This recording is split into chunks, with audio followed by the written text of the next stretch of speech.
सीता नवमी कथा सुनने मात्र से दूर हो जाती है सारी समस्याएं।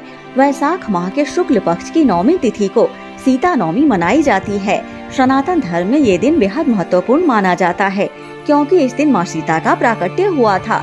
इसलिए भक्त इस अवसर पर माँ सीता की सच्चे मन से आराधना करते हैं, ताकि घर में सुख समृद्धि बनी रहे। इस साल सीता नवमी 16 मई दिन गुरुवार को मनाई जा रही है। मान्यता के अनुसार इस दिन पूजा अर्चना का मनवांछित फल भक्त को मिलता है।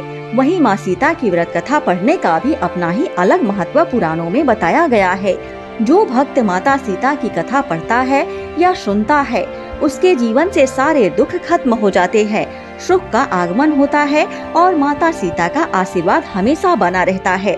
तो आइए सुनते हैं सीता नवमी की व्रत कथा।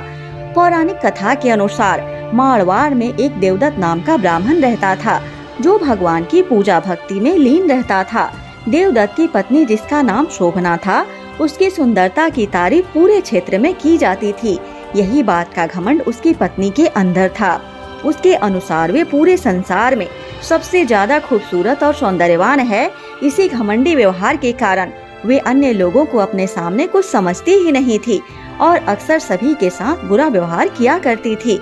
कुछ समय बाद गांव में बेहद सुंदर कन्याएं आईं, जो देवदत्त की पत्नी शोभना से भी ज्यादा सुंदर थीं। लेकिन ये बात जब ब्राह्मण की पत्नी को पता चली, तो वो ईर्ष्या करने लगी। अपने क्रोध के कारण उसने पूरे गांव को कुछ लोगों से कहकर जलवा दिया।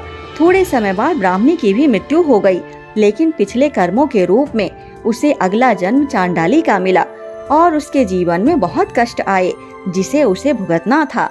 उसे हमेशा तिरस्कार का सामना करना पड़ता, पर वह माता सीता की सच्ची भक्त थी। एक दिन लोगों के तिरस्कार के कारण बहुत दुखी हो गई और माँ सीता की प्रतिमा के सामने अपने दुखों को रोकर बताने लगी। ऐसे में माँ सीता ने चांडाली को पूर्व जन्म की याद दिलाई कि पिछले जन्म में चांडाली ने ईर्ष्या के कारण पूरे गांव को आग लगवा दी थी। यह पता चलने के बाद चांडाली को बहुत दुख हुआ और उसने अपने पापों का पश्चाताप करने का सोचा।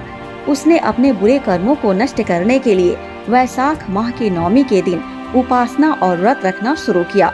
सच्चे मन से की गई भक्ति से माँ सीता प्रसन्न हो गईं और आशीर्वाद स्वरूप धीरे धीरे चांडाली के सभी पापों का नाश होने लगा। चांडाली को पिछले जन्म के पापों से मुक्ति मिली। तभी से माँ सीता की पूजा शुरू हुई, जिसे हम आज सीता नवमी के रूप में जानते हैं। जय माँ सीता।